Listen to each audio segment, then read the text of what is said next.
Wagwan, my people. Quick thing before we kick off. The views where you hear upon the Father to Father podcast, them strictly. The hosts, guests, and contributors. Them now represent Catholic Notebook, Spirit Stream Studios, the diocese, university, or any affiliated groups, you see me?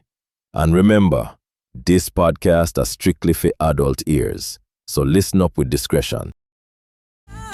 Welcome to Father, where life and faith meet. A place for the soul, where wisdom speaks.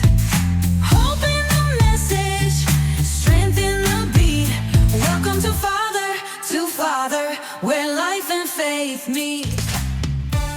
What's going on, man? That was cracking. Woo! All right, so here's my thing.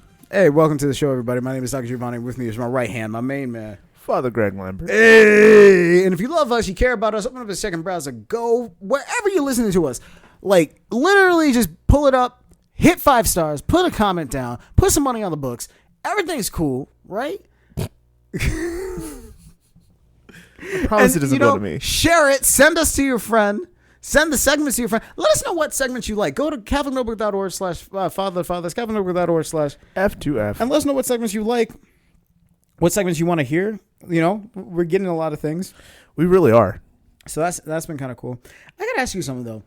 So we got a whole bunch of like things that don't necessarily fit in other things. Like maybe this might fit in Follow the Advice. Maybe it might fit in Hear Me Out. I don't know where it fits.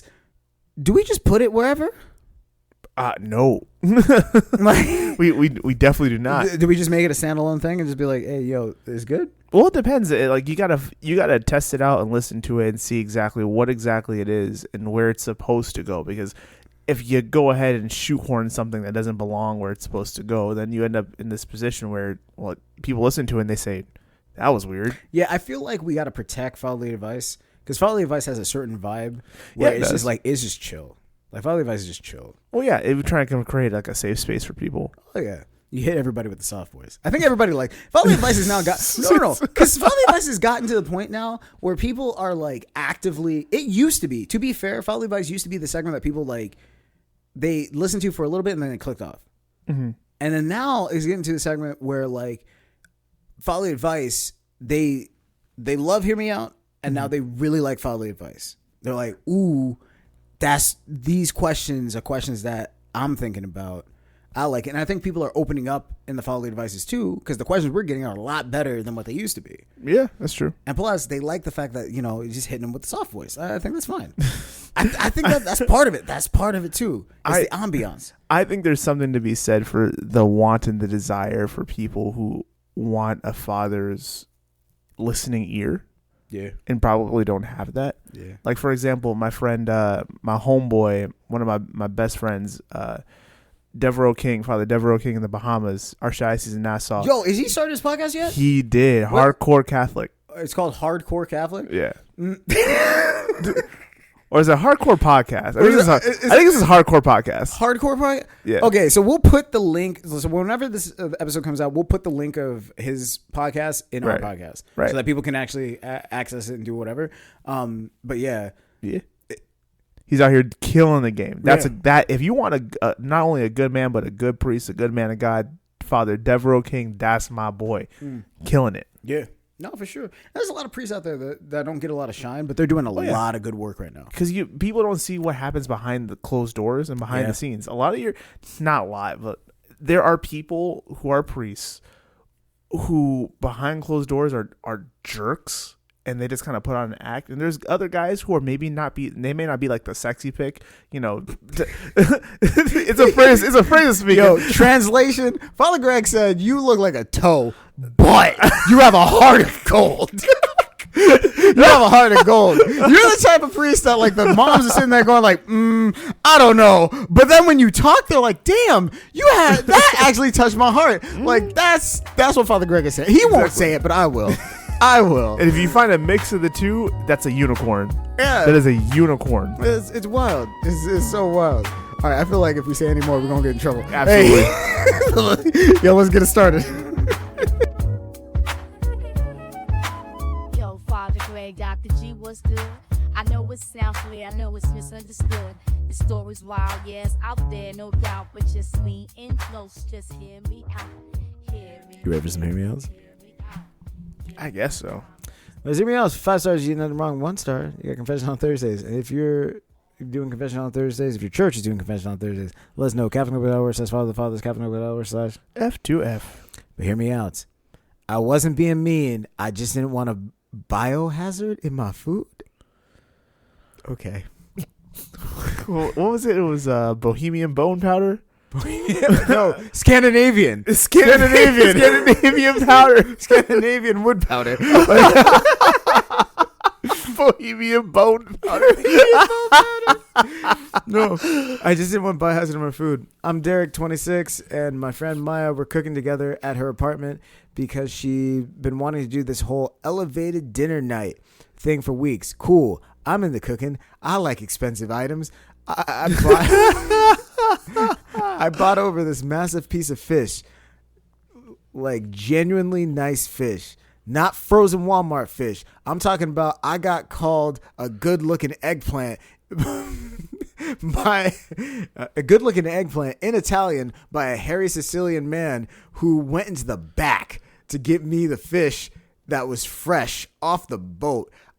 I paid cash. He said, "You're good people," because I put an extra $200 on top. And he took the toothpick out of his mouth, cut me open slices of the fresh prosciutto, put it in the package, and said, "Yo, this was flown in from Italy.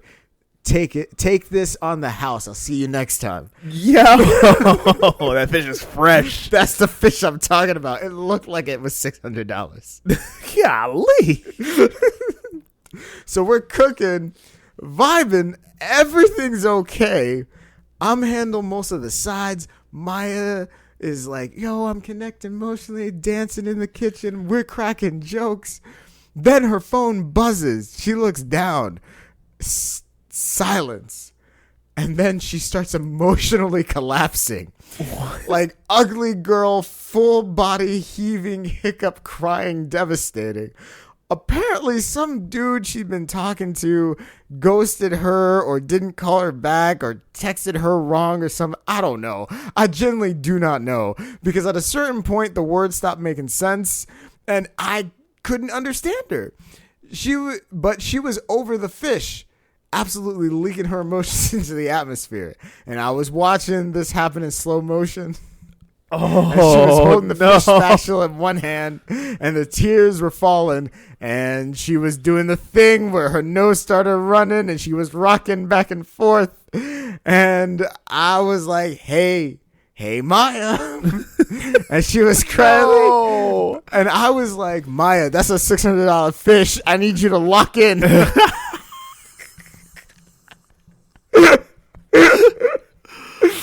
Oh. And he said he needed space. And it was a big girl snot coming out her nose, and the mucus bubble looked like it was about to pop, and there she was hovering over the fish. And at that point, survival instincts took over. I grabbed a kitchen towel and threw it on her face.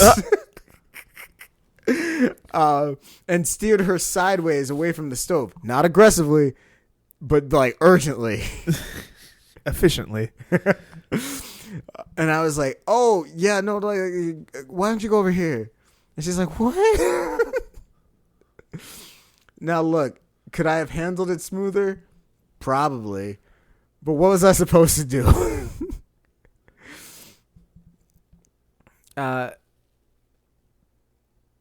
If bodily fluids get into expensive food, we have a completely different issue. I don't care how emotionally vulnerable the moment is. You can't be crying directly into saffron butter reduction. That's not how adulthood works. So, she's still crying and trying to come back into the kitchen, and I panic because she's trying to wipe her face with her hands. And she starts trying to touch things, and I go, "Oh, there's a spider on your shoulder!" She goes, "Where?" I'm like, "Ah, it's right there!" And I start smacking her shoulder, and she starts screaming, and she goes, "Ah, ah!" And she runs into the bathroom, and I was like, "Ah, check the spider." And what is going on? And she goes, she decided at some point she was just going to take a shower. Maybe she would get the spider out.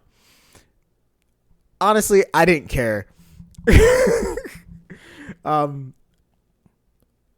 She comes out while she was in the shower. I finished the fish. It was beautiful. No contamination. No crusty emotional seasoning. No, he should have loved me first. Infusion into my food. Just clean cuisine. She came out. It's like, I don't know where the spider went. I'm like, wow, me either. I don't know where it went to. I mean, if she's in a shower, it's not going to be on her. So And she sat down and she ate. And she's like, wow, this is amazing. I was like, yeah, it's great. And honestly, everything was fine, but I don't know what got over me. At a certain point, I just started chuckling. And this is where people say I was a villain. Because I just started chuckling halfway through dinner. And she looked at me and said, what? And I said, listen, I was concerned about the food and you were just melting down. So I kind of lied about the spider just so that you could get some time to cool down away from the food. There really wasn't a spider. But you got to understand, I spent $600 on that fish.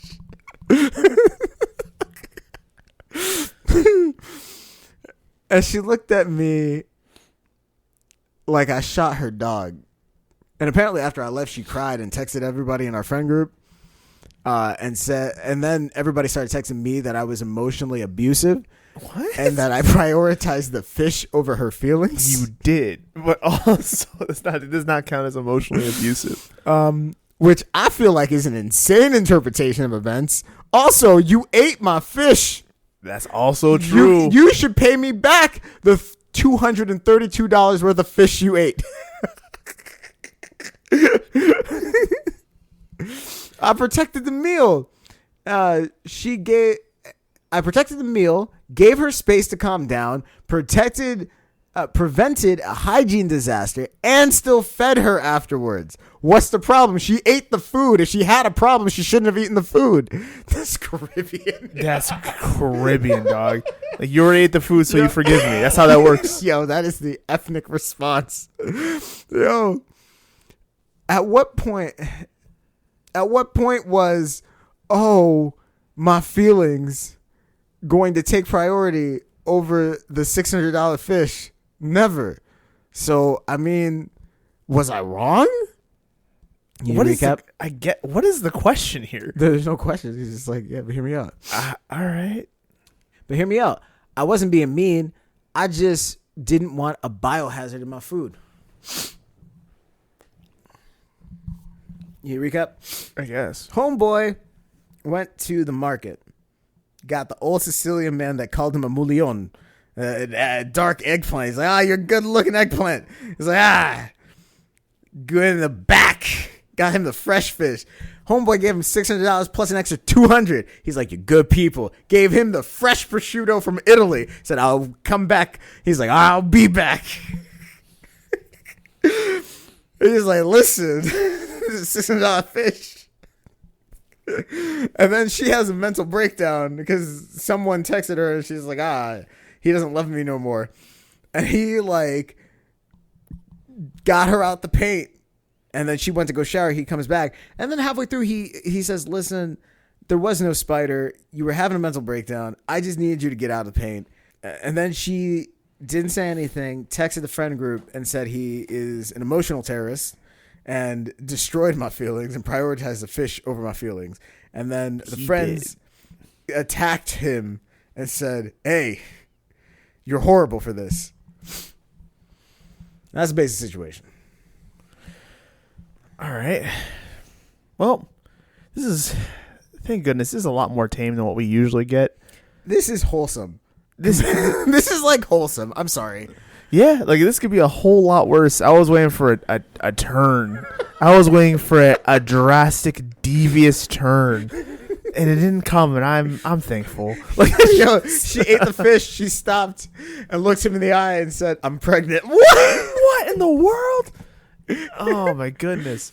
All right. In short, listen, you got a friend here who's very sensitive. Like, and I don't know the whole nature of her, whatever situationship she's with this other person. She got this message, but she's obviously very emotionally sensitive in order to have this form of reaction. I don't know if this is a normal thing, or maybe it's very common. Maybe it's not very common. Maybe she's just been in a delicate space lately. I don't know.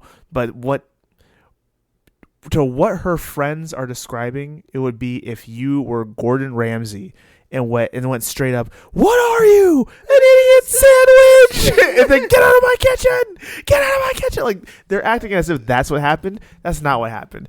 Maybe you shouldn't have thrown the towel in her face, but I get that you were in survival mode. I think it's hard to describe. In my head, what probably happened was like, "Hey," and it just put the towel, like, she has bubble snots, and then he just put the towel to kind of catch her bubble snots and like moved her away. Exactly. That type of thing. I don't think it was like an he aggressive. threw it from across the kitchen and it went slap on her face. If you're writing it down for two people you've never met to kind of read it, you're just like, it was this, but it wasn't aggressive. Just keep that in mind. Like, there's nothing wrong. Like, if you couldn't pause the meal, because I don't know what kind of, like, yo, you got some fresh You're not going to fish. be able to pause that meal. Exactly. Unless you know that for free, you're not going to be able to pause that meal. There's a small window of time for fish. You're not going to be able to pause that meal. There you go. And so if you're locked in and you got that small window and you're trying not to beat that window, I totally get that you said to yourself, all right, I need to think fast. I need you out of the kitchen because you're unclean. And also you need a minute to like gather yourself together, which tells me not only are you someone who's really serious about your food, but you have experience with this friend before. You know exactly what she needs. You like, yo, I just need you. I can't deal with what you're doing right now, like the way that I usually do it. So right now, I just need you out of the space. Kind of like, yo, if you were dealing with a small child, this would be kind of smart. And you probably wouldn't tell the child what happened or what you did, because at the end of the day, they're going to forget anyway. It's not that big of a deal. Yeah. And we don't want them to convolute things that don't need to happen in the future. Yeah. This is an adult. So should you have told her? You probably didn't have to. Like, honestly, you probably didn't have to. The fact that you did tells me that you do respect her. Yeah, it's like, listen, I'm not going to keep this from you. Yeah. This now that you're in a much, and he didn't tell her while she was hysterical. Of course. He told her when she was in a much better state. My problem, though, is this. Like, obviously he's not telling us everything that he told her or whatever, or how he told her. But, like, Right. my problem, though, is, like, her response wasn't like, okay, I kind of get it. I was like, whatever. Or even, because if he's telling her, obviously they have that type of relationship where he felt comfortable enough to say it in that moment. Like, hey, clearly now you're at a place that we can talk about it. Like, here's the thing. My problem is the response at the back end, her just texting everybody else, whatever. Because really, she's just looking for validation. And this apparently was this is far bigger than what the friend actually knew it was. Right. So, like, on his standpoint, he didn't know how big it was. And that's his, like, he could have asked clarifying questions before he mentioned what he mentioned. Oh, for sure. To be like, how serious is this to you? Because if it's serious to you, all right, then I'm going to keep this information to myself. Yeah. If it's not serious to you, there was no spider. Exactly. But also keep in mind, and I'm not saying that this exonerates him, but keep in mind. Yo, that's a $600 fish. I'm sorry. That's an $800 fish.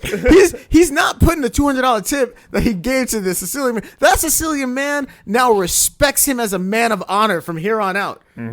He got the fresh prosciutto. That is from here on out as a man of honor. Not only did he pay that money, but at the same time, he paid that money because he knew how to cook and he knew what he was looking for. Yes. He went through a whole entire ordeal to make sure that this fish was well. And he said his words were, it was beautiful. Yes. I love mac and cheese. I don't describe mac and cheese as beautiful. Nah. Well, not most nights. Nah. Never. No, not true. You've described 2 plates of mac and cheese as being beautiful. 2 plates of mac and cheese as being beautiful. There's 1 plate of mac and cheese in Minnesota. It was lobster mac and cheese, and it had a crumbly top, and it had parsley on it. And you're like, this is beautiful. And I'm like, the only reason why you're saying this is because it's parsley. Because That's the only reason why you're saying this. That's it. I still think about her. That's it. And then there was another plate. It was a fully loaded mac and cheese because it had chicken, it had andouille sausage, it had it had everything in it. And I'm like, I don't think this classifies as mac and cheese. And you looked at me like you shut your devilish mouth. I was like, yo, what? It's beautiful. Only 2 times since I've known you that you've ever said, and we've known each other for since 2013. Yeah, 2013. Yeah, dog. Jeez. Damn, we old. We are old. What do you give him? Honestly, like a 4 on principle, only because. Yeah, I'm giving it a 4. Yeah, I don't think you did anything wrong. I don't think you didn't. You really didn't do much wrong. You just maybe you misjudged how to clean it up and how serious she was taking this. But honestly, she's really sensitive about it. You're fine. And she was petty afterwards, and she just wanted people to validate that what she was feeling internally was reality. Right, yeah, and that's all it was. That's all it was. You're fine. That's it. But on principle, I got to give you a 4 because I got to be consistent. Yeah, that's it. All right, did we get it right? Did we get it wrong? Captain O'Brien says follow the father is Captain O'Brien / F2F. Hear me out. Yo, Father Greg, Dr. G, what's good? I know it sounds clear, I know it's misunderstood. The story's wild, yeah, it's out there, no doubt. But just lean in close, just hear me out. Hear me, hear me.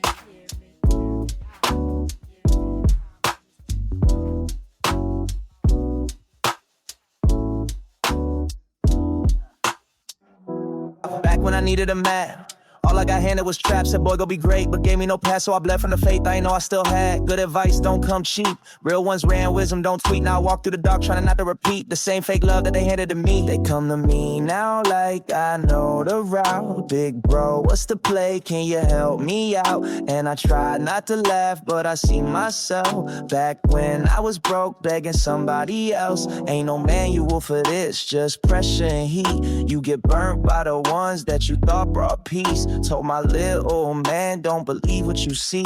Even angels fall hard when they run in the street. Ready for some fatherly advice? I think so. All right, cool. It's fatherly advice. So basically, everyone sends us the things, and don't worry about. I've gotten comments saying like, "Hey, is it Dr. Giovanni? Is it Father Greg?" Whatever. It is what it is. What it is. They just send it into the general inbox. You can also send your questions into the general inbox. Just go to catholicnotebook.org/father-to-father. That's catholicnotebook.org/F2F. And then scroll down, type in your question, and it sends it directly to us. And, listen, not every question is going to make it. It kind of gets scrutinized a bit, and so they can make sure that it's appropriate. They do a lot of good things back there. All right? It's doing God's work. Doing God's work. Some of us might say, I'm not saying it. yeoman's work. Okay. Why do you sound like that? You sound like a McCafe commercial. I don't know what you're talking about. What's the last time you saw a white person on a McCafe commercial, dog? Honestly, I don't know. It started a long time ago, and they marketed to black people in jazz music. I don't understand.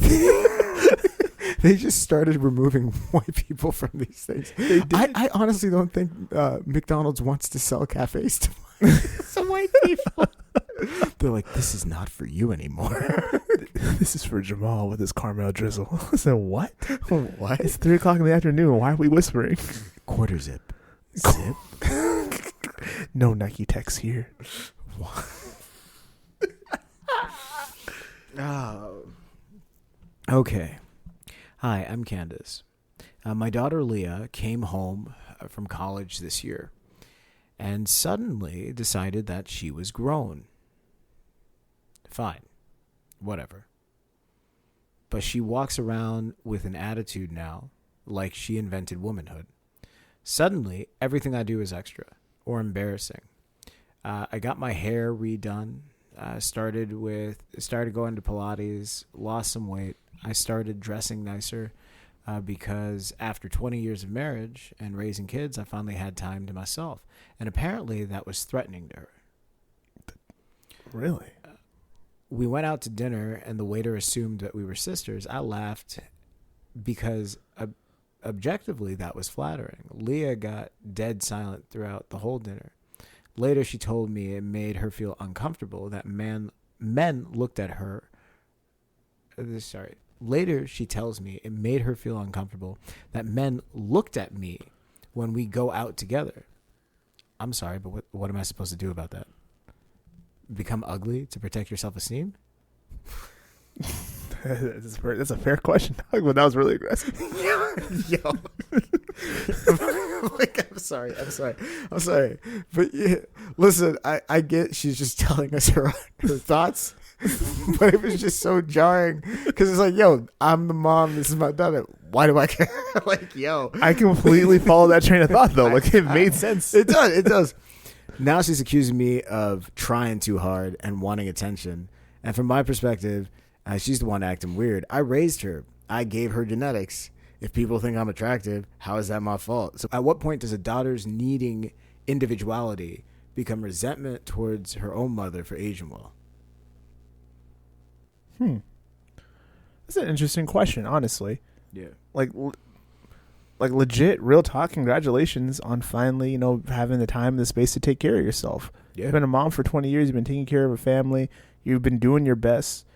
You want to be able to, hit Pilates, take care of your body, start drinking some water, start putting some more effort into the way that you dress. That's good. I'm happy that you feel good. And because you feel good, automatically, you're going to exude that confidence. To me, what it sounds like, this is not necessarily, it's not your problem. Like, this is not something you're particularly doing to vex your daughter. Well, you're doing this for yourself. Well, my thing is, like, even if she was doing it to vex her daughter, like, I don't understand why your daughter's getting upset. Well, that's the other context we don't have. Right. Like, here's my thing. It's like, if I'm working out, particularly to piss someone off, that's my internal headcanon. Yeah. That person doesn't get to see that headcanon. Now, I have to work on myself because that's not healthy. Mm-hmm. And so I got to check myself with my prayer life, my spiritual life, my mental health, and all that stuff. But that's all internal stuff. Mm-hmm. Externally, I'm working out, eating whatever. I have more space, have more time. My daughter's pissed off because someone said, we look like sisters. Also, it's a waiter trying to get better tips. Can we just be honest? If we're just gonna be honest, it's a waiter trying to get better tips and made a low threshold comment that especially in this environment that we live in, wasn't going to get a lot of backlash, and B, he's like, he or she was like, here, and it flattered, and she's like, nah, and so the daughter's like, so clearly, you and your daughter got something going on, but your daughter has something against you for some reason. So what is it? Now, could it be an answer? Like, you used to do something back in the day and now it's coming back? Or could it be your daughter just acting a fool? I think it's somewhere in the middle. Like, and again, I don't have enough context, so I'm guessing here. But it sounds to me like there's an issue here with insecurity. And your mom has always been the person just has been there, and she's always kind of had this one type of being, and you never felt like you were in competition with your mom. But because people are looking at your mom, maybe you never felt like people look at you. And now we're hitting this point where, well, how's my mom blossoming in womanhood and I'm not? Or she went off to college, she got a lot of attention. Because you don't know what happened in college. I don't know anything about this story, really. Right. But like, I'm just saying, like, she goes off, she gets attention. Because her mom's like, she comes back home and she acts like she invented womanhood. Like, it's her perspective of what happened. Mm-hmm. But she goes off to college, she has attention. She comes back home, she thinks that attention's carrying over. They go out to eat. The person comments, the mom doesn't really comment her. Now, that is a gut check of like, oh, I really am not untouchable in terms of X, Y, and Z. The thought process I had was whatever. And now all of that's gone. And so that illusion that I created for myself truly wasn't reality. It was illusion. And then that jars you. And then you're like, I don't like the fact that that happened. You're not actually upset at what was said. You don't like the fact that the world you created for yourself was shattered without your permission. And that's the whole reason why, especially in spiritual direction or confession, even if I know the answer, I'm not going to throw it in someone's face or immediately point to it. I need that individual to find out on their own. Because if I shatter their world or turn on their lights before they're ready to have the light illumine that room, it's going to hurt their eyes and they're going to look at me like the enemy. Yeah. And I'm not. I'm just trying to help. Yeah. And in this situation, I think you need a conversation with your daughter. Yeah. Just to straight up be like, hey, clearly there's something going on. Just tell me what's going on. And if you don't want to tell me what's going on, there are ways that we are interacting that I don't like. And if you are going to interact that way, then fine. But there are things that I'm just not going to do with you. And that's my own personal boundary or whatever. Mm-hmm. And these are the things that I'm keeping myself safe. And that's great. But at the same time, listen, I love you, but I'm just not going to place myself in a position where I'm getting myself aggravated because in my head, the relationship I want, we don't actually have. So I don't it's fine. If you want to do what you want to do, go ahead, do what you want to do. But understand, we could just talk about it. I mean, that is an approach. Yeah, absolutely. You could do that. Wow. Well, I hope that happens and there's a conversation that's able to happen here. Because, I mean, this has the low point of you guys, having a really rough relationship. But at its highest point, you have the ability to really share and to blossom this new age together. To be united in femininity and not opposed to each other for seemingly no reason. Yep. All right. Here's another one. I'm Rosa, 33. My son is Mateo. He got in trouble in school because apparently he's manipulative, and that's in quotation marks, which to me already sounded insane to say about an 8-year-old. The teacher says he tells different adults different stories to get what he wants. It's like, okay. All right. And Rosa says, okay, that's called being smart. He reads situations well. Why are we pathologizing social intelligence? For example, his teacher called me because he cried saying another student was excluding him. Again, quotations. But then apparently at recess, he told the other kids the same student smells weird and no one should play with him. And yes, that sounds bad, but also children say dumb things. They do. Meanwhile, the school's acting like my child is some kind of tiny politician running a psyops in the 3rd grade. The bigger issue is my husband, Louis, is agreeing with the school, and now he's saying things like Mateo lacks empathy. What? And we need to intervene early. I'm sorry. Intervene for what? Being charismatic? Every successful person I've ever met knows how to read a room and adapt. So my question is, when does confidence in a child become something people decide is manipulation? And why does everyone suddenly want emotionally flat children who never test boundaries?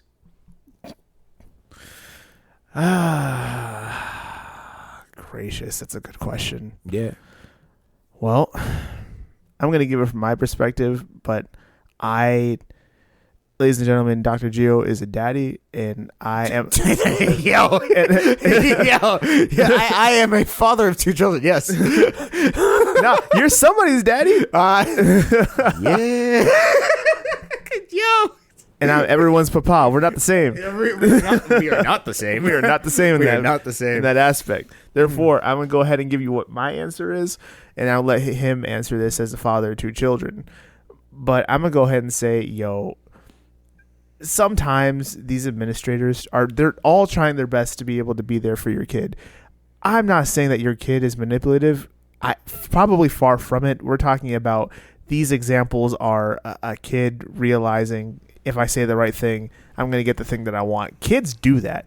Yeah. You have no idea how much children watch because they can't really even speak well yet, right? An 8-year-old is still thinking about their words and messing things up. sit and observe their parents, their family, their friends, their classmates, all that every day, all day, every day, just wide open eyes. And they're going to observe and notice little inconsistencies and discrepancies with human beings before probably you even will. Mm-hmm. So why are they manipulative in quotes here? They haven't really figured out the morality of what is okay to lie about and what's okay to say to other people about and how to maneuver through life. They're figuring that stuff out. This is when you need your parents. This is when you need your good examples. This doesn't mean that Mateo, this individual, is manipulating. It means that he's observing, and now he's speaking to the observances because he wants to get the things that he wants. Mm-hmm. Here's my thing. This is where schools tend to project onto children things that they're not actually doing. And they make them think abstract. They project onto them abstract thinking when there's not actually abstract thinking going on. Mateo's 8 years old. He doesn't understand the concept of someone outside of himself. So the idea of like planning multiple steps ahead and the concept of manipulation, that's not a real thing. And so when you think about child psychology, it's one of those things where the adults project onto children what they would do and interpret what the children are doing as mini adults. And now they're saying, oh, this is inappropriate because you're manipulating. No, they're mimicking what they're seeing. That's what they're doing. It's emulation, imitation, mimicry. They don't know. In reality, you have to have clear rules. So you have to identify what exactly did he do that was wrong. So, did he get hit by someone or did he not get hit by someone? If he got hit by someone and he went to tell the teacher, hey, I got hit by someone, that's one thing. But if he didn't get hit and he said, I got hit, then you can say that don't do that. It's a black and white thing. Yeah. Children at a young age, pretty much up until they get to about like 13 years old, don't understand outside of black and white thinking. That's why you have to tell them what to think at a young age. And then by the time they get to 12, 13 years old, then they start to learn how to think. And this is where a lot of parents mess up. They're like, oh, I don't want to interfere in my kid's ability to think.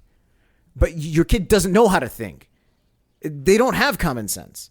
Mm-hmm. They literally are a white sheet of paper that if you don't fill in the box, if you don't outline, these are the rules, these are what you should do, what you can't do, if you don't say no or yes or narrow it down to this is right, this is wrong, someone else will.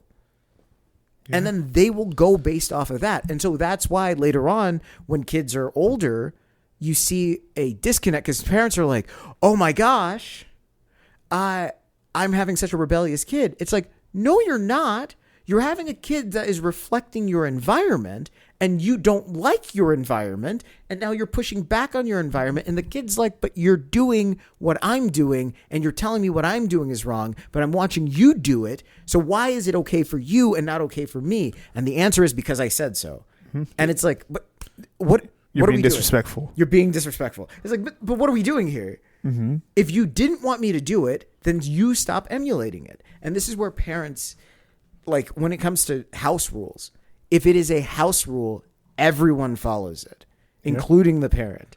Yep. And so there is a difference between kids and parents for sure. But house rules, everyone follows. If there is a kid rule, then the kids follow. Mm-hmm. If there's an adult rule, the adults follow.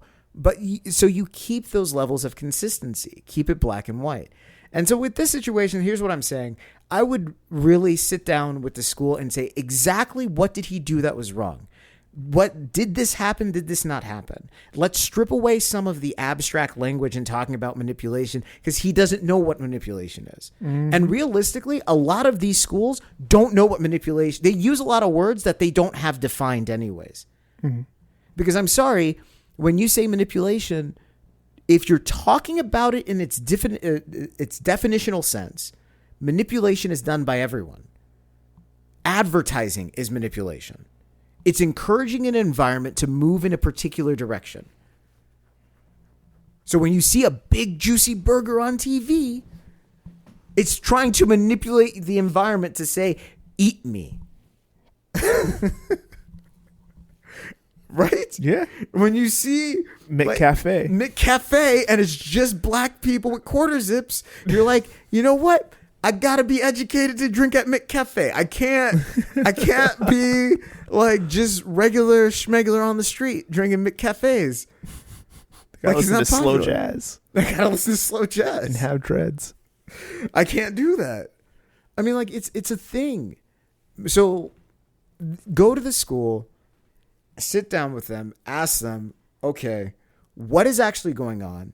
And then what is he doing that's incorrect? Not how are you feeling about it, but what specifically is he doing that's incorrect? What should he be doing? Have them explain it in black and white terms. If they're unable to explain it in black and white terms, it's a non-issue. It's just them trying to basically cherry pick a child into being more like a Ken doll and saying, oh, we can control everything, rather than realizing it's a child. They're going to make mistakes. They're going to do whatever. You need to have clear things that we can follow. Otherwise, it's not going to work. That's it. I get real upset with these types of things because a lot of schools overreach. And it's just like, for example, the no bullying policy type of thing, or like we have a zero tolerance on fighting. Well, there should be some tolerance, because if a bully comes and punches me in the face, That's a problem. yes, because if I defend myself, punch and leave, why am I getting suspended along with that person? That doesn't make any sense. Well, now we got cameras in the hallway, so Now we we can got actually cameras go and back stuff. and. Yeah, but you still got like, no, you should have ran away.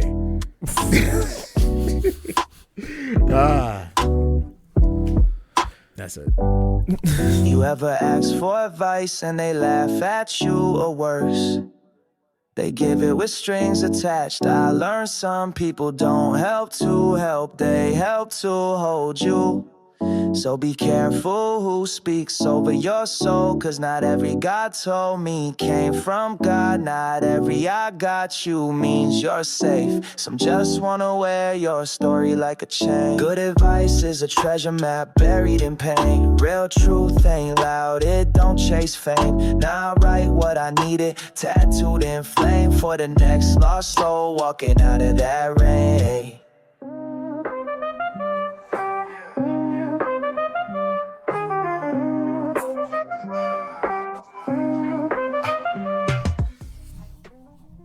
All right, listen. So this is a brand new segment. It's just Can we even call it a segment? because we might have to do this again. So I'm just gonna call it like, listen, I don't know what to do with this. That's what it is. It's like we didn't know what to do with it. They didn't know what to do with it. They just asked us the question and we didn't know where to put it. So we're just gonna put it here. That's it. I guess. Basically, all right, let me tell you what's going on. So a while back we got this email asking us just a generic question. This is for everybody to just catch up. We just got an email asking us a question like, hey, is it okay for priests not to wear shoes on the altar?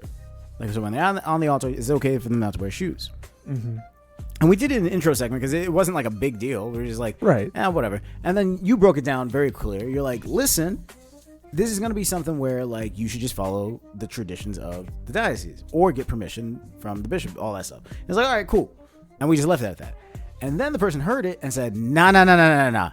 Let me explain to you what's going on.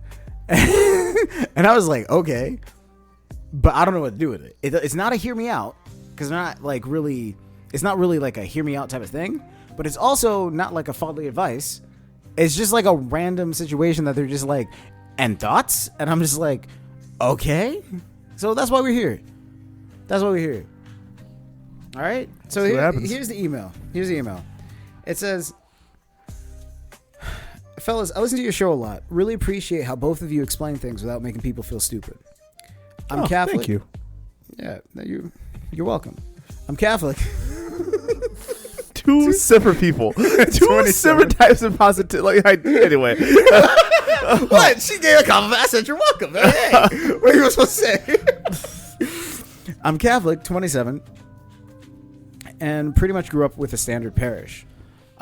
Nothing was very traditional, but at the same time, we weren't weird and experimental either, which makes this whole situation throw me off. I'm at a smaller parish, and our priest, Father Daniel Brooks, had to redo the sanctuary floor because it was literally rotting. Water damage was getting underneath. The wood was rotting there. It was just not structurally sound anymore. And they couldn't patch it anymore. To his credit, he did everything right. City approval, drainage system underneath, so that this type of thing wouldn't happen again. He got everything certified. He paid a lot out of pocket for it, by himself. The parish did not pay for it. Wow. And he put in flooring, except this flooring was a little bit different. He built in a layered system where he can remove the flooring in sections and put in actual grass in pallets. What? Mm-hmm. So during the week, there's normal flooring covering everything. But for Mass, they take that off and then they bring in the sections of grass that now fit. Why not just have Mass outside?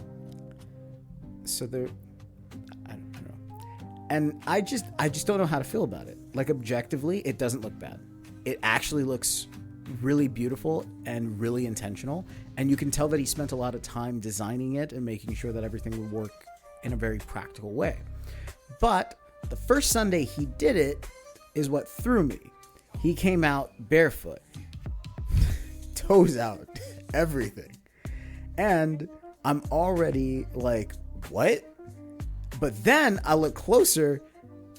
This man has a full pedicure.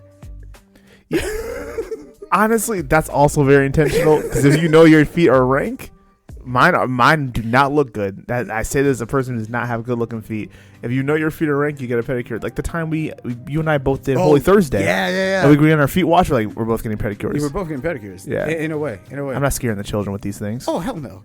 But this person goes on to say, not just clean, French tips. That's also really intentional, but why? And it's like, and this person says, I'm sitting there like, huh? Like, I didn't even know if priests could get French tips. I mean, they can. Why would you? But you can. Know. He walked over to a mat, wiped his feet after going from the outside to the inside of the church. He pours water over them and wipes it down with a cloth to make sure his feet... Whoa! This took a turn. I thought I was gonna give him so much grace. To make sure, dog, that's weird. To make sure his feet is clean. Then he walks down the aisle. I bet, dog. I'm not saying that they're doing this, but the next step from this is Sunday Mass. There's an altar server specifically to wash Father's feet every single Sunday. This has a possibility of getting real bad real fast. Yeah. Well, they continue and say, and this part, and I kid you not, the moment he went from the aisle to the altar and his foot touched the grass, you literally saw like a shock through his body. It was almost like there was like a shock going through his body, like a shock wave. What? But I'm not gonna lie, the homily that day was on point. It was fire. And ever since, the homilies have been the best I've ever heard from him. He's so connected. I don't know what to say. But it's been like 6 months, and the grass is still a thing. And the French tips are still there. And listen, I don't know if this is just me being petty, but why is his toes better than mine?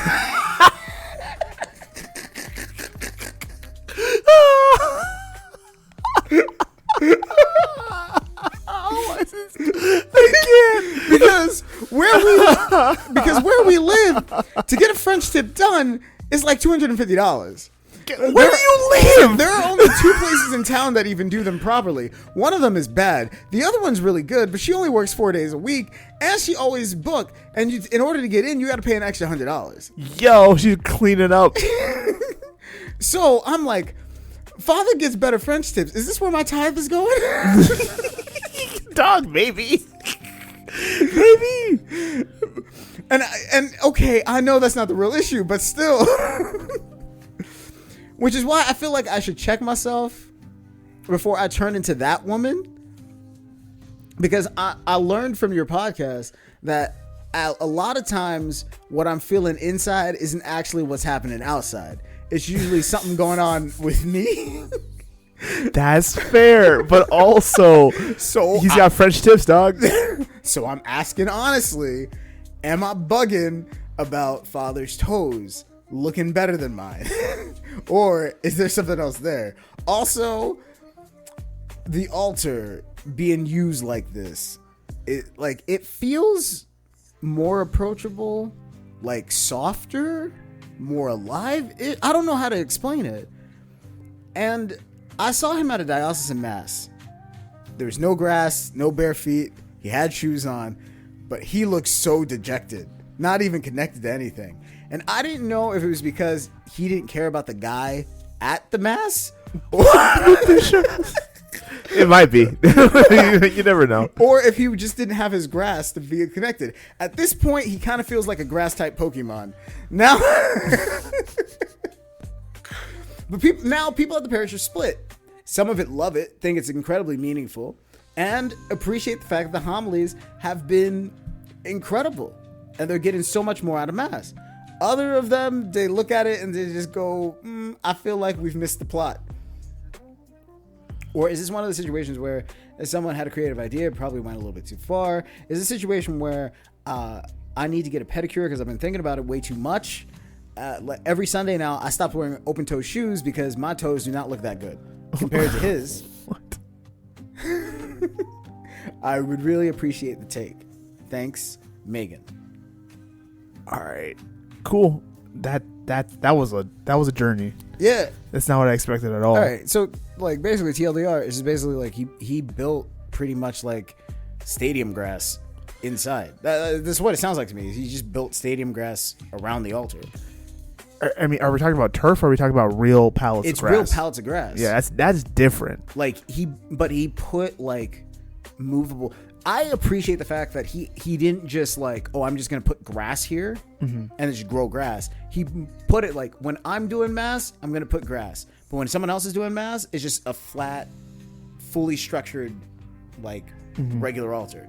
Right. Which I'm like, okay, so it's not something where it's like a permanent thing, right? And you were intentional enough to think, not everyone thinks the way I do, and not everyone's gonna want what I want. He used a lot of his own money to do this. Yeah. So he's like, yo, it's not coming out of the parish. That's another justification. Exactly. So that's why people aren't really pissed off about it. Because if it was like, yo, we spent $100,000 for your grass type Pokemon stuff, yeah, there'll be a lot of people who'll be upset. And I think that's why people at the parish aren't like up in going arms and like sending emails to the diocese, doing whatever, because it's like he paid for this out of his pocket. Right. Like he's not making us pay for it. He's utilizing the parish money for other stuff, and we didn't have to worry about this. Right. It was something he clocked, he paid for, and then maybe some minor things like the licensing or whatever was paid for by the church. I don't know, but like the reaction from the parish just being split like that, rather than it being upset that money is being spent in a way that they're just like, this is kind of weird. Like to me says that he didn't spend a lot of money from the parish at all on this. On that part, which means that was well thought out. Yeah. It's very well thought out. Yeah. Also, doesn't excuse the fact that it's weird. No, it is weird. It is weird, but because it's so intentional, there has to be a reason behind it. Yeah. And I don't know if anyone's asked him in depth what is the reason behind it. What is his personal reason for why he looks at this as being important? I think people are afraid to. And let me ask you. Let me explain that thought. Because like, if you think about most priests, right? Most priests, whether they like it or not, are placed on a pedestal. Yes. And based on their actions, they actually either knock the pedestal off themselves or they get placed on an even higher pedestal. Yeah. It has nothing to do with them, but it comes with like that base level understanding of you are fundamentally different from any other person I will ever meet in my life. And so there's that respect that's there inherent. And so when they act a certain way, people will give them the benefit of the doubt to an extent. And if they start acting like completely out of pocket and start acting weird, then people will bring them down a notch and be like, you're off the pedestal. Like we won't disrespect you, but you're not unapproachable. Like you're not this untouchable figure type of thing. But in this situation, how do you actively question somebody who poured his money into your dilapidated parish? And that's the struggle that most parishioners are having, like, and most parishioners would have in that situation, because it's not like it sounds like from this, if we're just taking it on face value, it sounds like there wasn't a long parish drive to fix it. He didn't offset it. He's like, this is a problem. I will fix this. As your shepherd, I'm going to fix this. And you got to know, even if you hate it, he put his money where his mouth was. Yeah. And so it makes it hard then to even question why. Because you then have to justify, if I'm going to ask him the question, why am I asking this question? Because most of the time, if I'm going to ask a question, it's either to tear you down or to really get to know you, or really want to know the information. Right. But majority of people in parishes, they ain't really trying to know information like that. They're usually trying to, let me put it in my back pocket so I can feel special. Or let me let me try to find the hole in the situation because I want my way. Because I've been doing this longer and you're only here for a temporary period of time. Yeah. And plus he preempted any type of backlash by having the slots that were there That you can replace it. that you can replace it. And it's only when he does mass, not when other people do mass. So what do you say against that? It's very hard to approach and ask why. Because if he tells you why, you're just kind of like, okay, that doesn't do anything for you. Like, and this is where you kind of get left. If you're a parishioner, this is why you kind of get left in a position where like, I can't say anything. At least from a lay person's perspective, you just get into a point where you're just like, I really can't say anything because he's still on that pedestal, and also he did everything right. So I can't mentally justify even questioning the background when realistically the only reason why I'm questioning in the first place because it's weird. But most lay people don't think about it like that. They're thinking about, if I question, it's because I'm trying to justify the action behind the question. What do you think?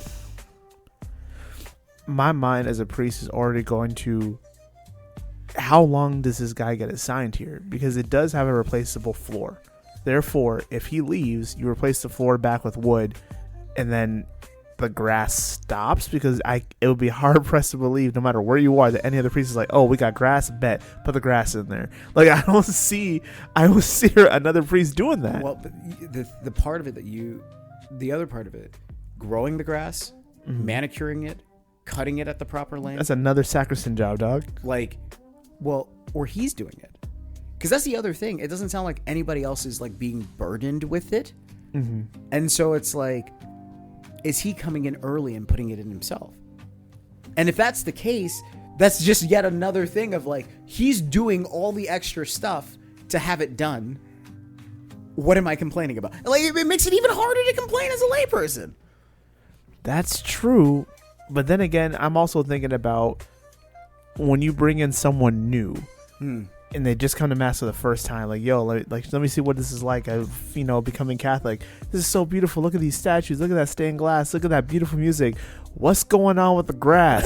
Like, and you gotta look at them and be like, to be fair, to be fair, when I've had people and I'm like, yo, let's go see my brother preach. For whatever reason in people's mind, even though they know what I look like, even though they know my skin color, he's black? that's the reaction. They're like, what's going on up there? Like, What did you think was gonna happen? Exactly. Surprise, surprise. Surprise. It's like My credit score is amazing, by he's the like, way. but he's African, right? Wow. What you mean? Wow. Like, I speak better English than most Americans. What are you talking about? What are you talking? No, but that's the same reaction though. Yeah. Like it low key is the same reaction. Yeah, we got grass. You don't got grass at your church? I can't even say it with a straight face. I can't even say it with a straight face. Like, I think that's the issue. I think it is. Listen, the thing is, if you like, you're wondering what you should do. There's nothing inherently wrong with it, especially since he's not hiding it. It's not something. It doesn't sound like it's something that he's hiding. It's way too extensive to hide. Yeah, and it was very deliberate, and it's not costing anybody any money, and he's not being a showboat about it. I don't know if there's anything really to do about this situation. Right. And on top of that, he's obedient to his bishop.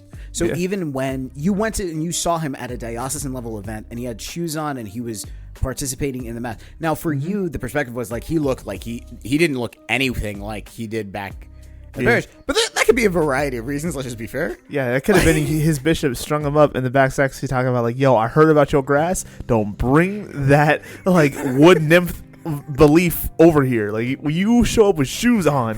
Yeah, it literally could have been that right before mass, and he's just like, oh.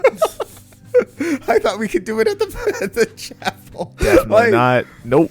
Like, it could just be something as simple as that. But I mean, like, yeah, there's nothing to do. I think really, if you're that curious, and you're seriously curious about it, it doesn't sound like he's going to be closed off by it. If you were to ask, like, hey, is there a reason for this? If you lead it off with saying, I can tell there is a drastic difference between you doing it this way and you not doing it this way. Mm-hmm. I don't understand why that difference happens, and I want to understand why that difference happens because I like it.